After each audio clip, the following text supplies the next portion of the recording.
বন্ধুরা, সবাইকে জানাই গুড মর্নিং। সবাইকে সুপ্রভাত জানিয়ে ভাবলাম তোমাদের সাথে একটু গল্প করতে আসি, কারণ সেরমভাবে তোমার ভিডিও দেওয়াও হয় না, তোমাদের সাথে কোনো গল্পও শেয়ার করা হয় না, কিছুই নয়। তো যাই হোক, এখন তো ঘড়ির কাঁটা বলছে 9:35 বাজে। তো ভাবলাম যে বসে আছি, একটু বন্ধুদের সাথে একটু আমার কি বলবো, একটু টাইমটা স্পেন্ড করি বন্ধুদের সাথে, তাই চলে এলাম তোমাদের সাথে। সময় পাই না বলতে এই জন্যই, কারণ মেয়েকে সময় দিতে দিতে আমি পাগল হয়ে যাই। আর যারা আমার মতন এরম বাইরে থাকো, সঙ্গে কেউ নেই, শুধু বর, মেয়ে আর আমি, তো তারাই একমাত্র সেসব মায়েরাই বুঝতে পারবে। বর তো সারাদিন, তো তোমার পুরোটাই সময় অফিসকে দিয়ে দিলেই ভালো হয়, বাড়িতে না এলেই ভালো হয়, তো সেখানেই ব্যস্ত থাকে। আর মেয়ের সমস্ত এভরিথিং, সমস্ত কিছু, মেয়ের পড়াশোনা থেকে শুরু করে, মেয়ের অ্যাক্টিভিটি ক্লাস থেকে শুরু করে এভরিথিং, সব কিছুই সেই মাটাকেই সামলাতে হয়। তারপরে আর না, সারাদিন এসব করার পরে মনে হয় না যে আর একটু ভিডিও করি। আগে কি সুন্দর ভিডিও করতাম, লাইভ করতাম, রিলস বানাতাম। পুরোনো রিলসগুলো দেখলে না একটু খুব খারাপ লাগে, এই জন্যই। তখন বেশ কি সুন্দর ছিলাম।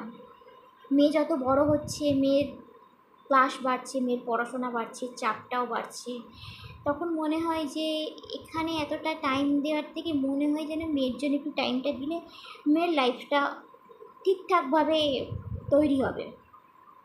এত কিছু ভাবতে গিয়ে না, তখন আর এই ভিডিও করার কথা আর মনে থাকে না। মনটা একটু খারাপ লাগে, কি সুন্দর আগে একটু ভিডিও করতাম, খারাপ লাগে, কিন্তু কিছু করার নেই। একটা মাকে সময় ক্ষেত্রে অনেক কিছুই, তার নিজের শখ, নিজের সমস্ত কিছুটাই ত্যাগ করতে হয় একটা বাচ্চার জন্য। এবারে কোনো কোনো ফ্যামিলিতে হয়, এটা হয় কি তার ফ্যামিলি মেনে নিচ্ছে না, তাকেও সেটাকে সাফার করতে হয় বা বন্ধ করে দিতে হয়, শখটাকে চাপা দিয়ে দিতে হয়। কিন্তু আমার ক্ষেত্রে সেটা নয়, ফ্যামিলির তো সাপোর্ট আছেই, আমার হাজব্যান্ডের সাপোর্ট আছে, সবার সাপোর্ট আছে। কিন্তু প্রবলেম এটাই যে আমি যদি কাজ করি তাহলে আমার মেয়ের প্রবলেম হয়ে যাবে। তো যার জন্য হচ্ছে কি না, আমাকে একটু স্টপ রাখতে হয়েছে আমার মেয়ের কথা ভেবে। তো যাই হোক, তো আমার মতন যারা এরকম মায়েরা আছে তারাই আমার একটু প্রবলেমটা বুঝতে পারবে। যেটুখানি সময় পাই ভাবি একটু ভিডিও করব, কিন্তু তখন মনে হয় এই সময়টা একটু যদি মেয়ের পড়াশোনাটা একটু যদি দেখে রাখি, সন্ধ্যেবেলা স্টাডি করাতে গেলে আমার একটু সুবিধা হবে। এইসব ভেবে আর করা হয়ে ওঠে না, তারাই একমাত্র বুঝবে এসব, আমার মতন যারা এরা মায়েরা আছে। তো যাই হোক, তো অনেকে বলতেই পারো তাহলে আজকে কেন ভিডিও করছো, ভালো লাগছে না একটু, বুঝতেই তো পারছো এতদিন ধরে কাজ করতাম, তো মনটাতে একটু তো খারাপ লাগে। তো আজকের একটু আজকের আমার মেয়ের ম্যাথ এক্সাম আছে, স্কুলে গেছে ও। কাল কদিন ধরে একটু টেনশানেই ছিলাম, তো আজকে ভাবছিলাম যে না, ওর যা তো করানো হয়ে গেছে, পরীক্ষা দিতে গেছে, যাক আমি একটু আজকে কী বলবো, টেনশান রিলিভ হতে চাইছি। বসেছিলাম, নাস্তা করলাম, কাজের বউ কাজ করে চলে গেল, ভালো লাগছে না, কী করব। ভাবলাম ঠিক আছে, একটু বন্ধুদের সাথে না একটু গল্পই করি, মনটাও একটু ভালো হয়ে যাবে সব কিছু। তো যাই হোক, তো চলে এলাম।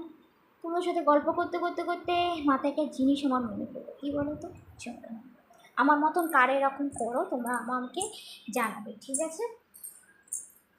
এই জন্যই যে এটাই আমার কাছে মাথায় এলো, কী বলো তো, তোমাদের দেখাচ্ছি, দাঁড়াও।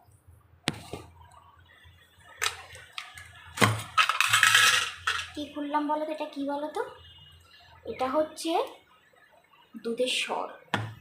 কারা কারা আমার মতন বলো যে দুধের স্বর তুলে এরকম, ওইটা প্রায় অনেক দিন ধরে, একটা বাটি নয় আর একটা বাটিও আছে, সরি টিফিন বক্স, বাটি নয়।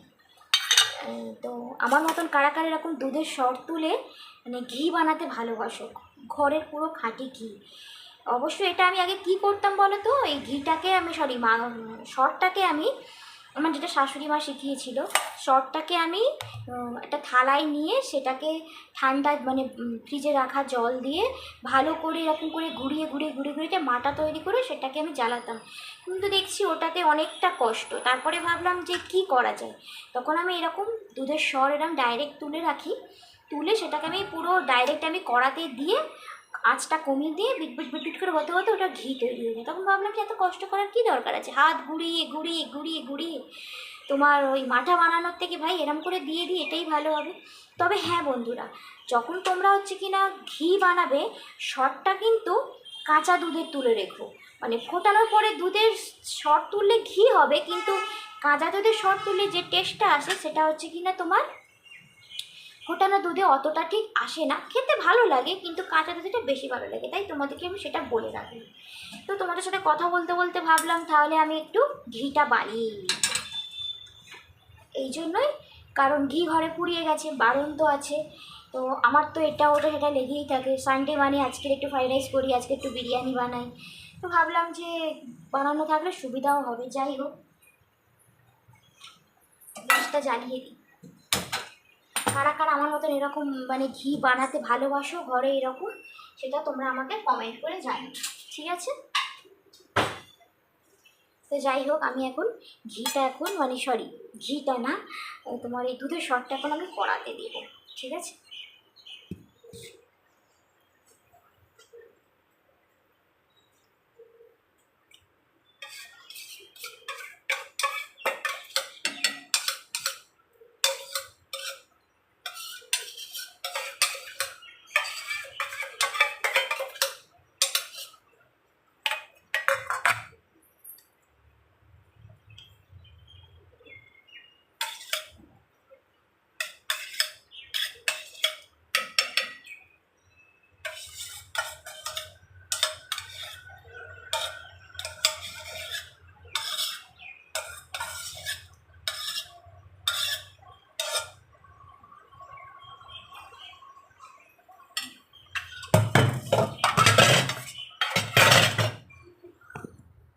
তো দেখো বন্ধুরা, শটটা শুধু কতটা হয়েছে দেখো, একটু কম এক কড়া।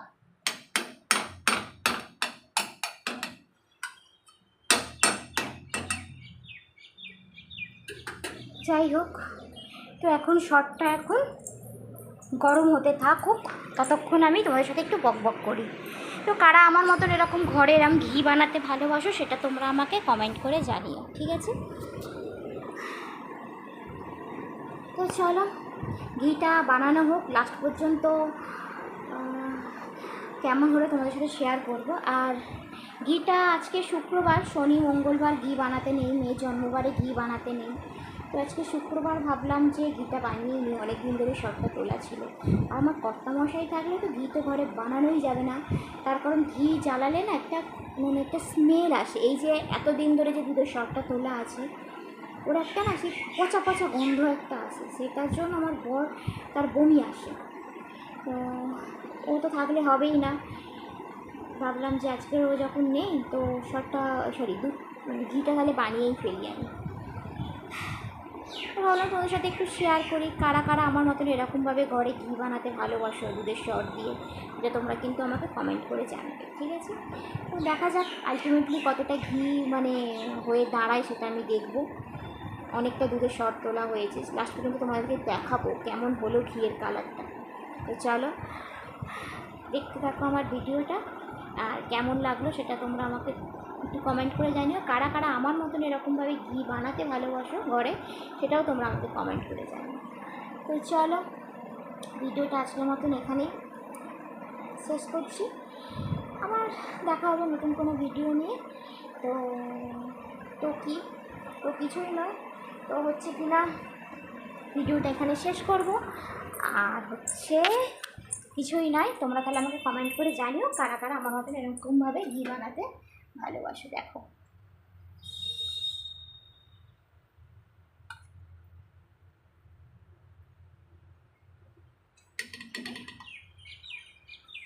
দেখে তো মনে হচ্ছে অনেকটাই ঘি হবে, যাই হোক হলেই ভালো অনেকটা। তো চলো টাটা, আবার দেখা হবে নতুন কোনো ভিডিওর সঙ্গে, নতুন কোনো গল্প নিয়ে, ঠিক আছে? টাটা। কি সুন্দর ঘিয়ের গন্ধ, জানি না আমার কর্তামশাইয়ের ভালো লাগে না। তবে হ্যাঁ, এটা তো ঠিক কথা যে প্রথমে যখন ঘিটা জাল দেওয়া হয় সে মনে হয় যেন সেই কি বলবো, সেই পচা একটা বিচ্ছিরি গন্ধ, গরু পচা গন্ধ যেটাকে বলে। যাই হোক, এত সুন্দর ঘিয়ের গন্ধ, মনে হয় যেন গরম ভাত করে ঘিটা যেন একটু দিয়ে আহা যেন খেয়ে নিই। গরম গরম ভাত আর ঘি, দারুণ লাগে। তো যাই হোক, তোমাদেরকে দেখাই, দেখো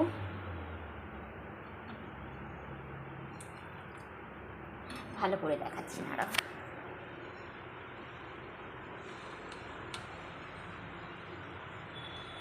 দেখতে পাচ্ছ বন্ধুরা?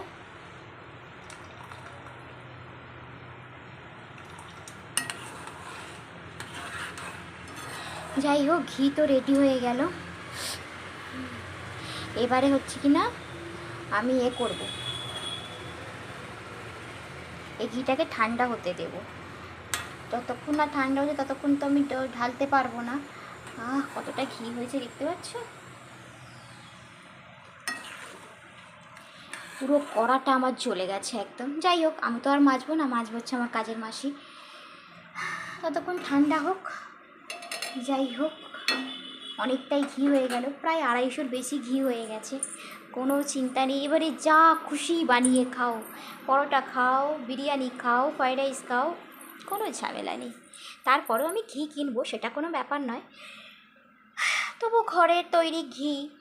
তো আমার বর রাত্রেবেলা খেতে বসলে যদি জানে ঘি বানিয়েছি, তা একটু দাও গরম ভাতে ঘি খাই, সেটা বলে থাকে। কিন্তু ঘি বানানোর সময় সেটার গন্ধ সহ্য করতে পারে না। আজকে তো অফিস গেছে, সেই ভাবলাম বানিয়ে নিই। তো তোমাদেরকে তো বললাম প্রথমেই। তো যাই হোক, কেমন ঘি বানিয়েছি তো তোমাদের সাথে শেয়ার করলাম। আর কারা কারা আমার মতন এমন ঘি বানাতে পছন্দ করো, সেটা তোমরা আমাকে কমেন্ট করে জানিও। আর দেখো, প্রথম যখন আমি ভিডিও শুরু করি তখন কি দেখো, কোনো কিছু সাজগোজ ছিল না, এখন একটু সেজেছি। তার কারণ ঘি বানাতে বানাতে ভাবছিলাম, দূর কেমন একটা লাগছে যেন, চলো একটুখানি সাজুগুজু করি। এই লিপস্টিকটা আমার না, এটা হচ্ছে আমার মেয়ের লিপস্টিক। কারণ ও থাকলে আমাকে লিপস্টিক, ওর লিপস্টিক, আমার লিপস্টিক সব কিছুই আলাদা, নেল পালিশ থেকে শুরু করে সব আলাদা। তো ওর লিপস্টিকে হাত দিতে দেয় না। আজকের এই সময় সুযোগ পেলাম, চলো সুযোগের সদ্ব্যবহার করি। তো মেয়ের লিপস্টিকটা ফ্রিজ থেকে বার করে একটু লাগিয়ে নিলাম। তেমন কিছু নয়, জাস্ট একটুখানি লাগিয়ে দিলাম। কারণ মেয়ে নেই যেহেতু, মেয়ের লিপস্টিকটা অনেক দিন ধরে ইচ্ছা হচ্ছিলো একটু ইউজ করবো, তো বাট ও ইউজ করতে দিচ্ছিল না। আজকে ভাবলাম তো মেয়ে নেই, তো চলো এই সময় আমি একটু লাগিয়ে নিই। ততক্ষণে আমার তো ঘি হচ্ছিলো, ফুটছিল। তো যাই হোক, ঘিটা প্রায় আমার 45 মিনিট লেগেছে ঘিটা বানাতে। চলো আর বেশি বকবক করবো না, কেমন ঘি বানিয়েছি তোমাদের সাথে তো শেয়ার করলাম। আর কারা কারা আমার মতন এমন ঘি বানাতে ভালোবাসো, সেটা তোমরা আমাকে কমেন্ট করে জানিও। আর ওইদিকে দেখো, আমি এখন বসে বসে টিভি দেখছি। কোনো তো কাজ নেই এখন, একটু টিভি দেখি, তারপরে একটু পরে কাজ করবো। এখন তো সবে বাজে 11:15। মেয়ে আসবে সেই 3:30 সময় স্কুল থেকে। ততক্ষণে ভাবি একটুখানি দেখা যাক, একটু পরে বেরোবো, একটু রিল্যাক্স করে নিই, তারপরে চলো টাটা। আর কারা কারা এমন করো, বাড়িতে ঘি বানাও, সেটা আমাকে তোমার কমেন্ট করে জানিও। টাটা। আর পুজোতে তোমরা কে কী কী কিনলে সেটা আমাকে কিন্তু শেয়ার করতে ভুলো না। আর আমি কী কী কিনেছি সব কিছু তোমাদের সাথে শেয়ার করো পরের একটা ভিডিওতে। তো চলো, আজকের মতন টাটা, বাই বাই।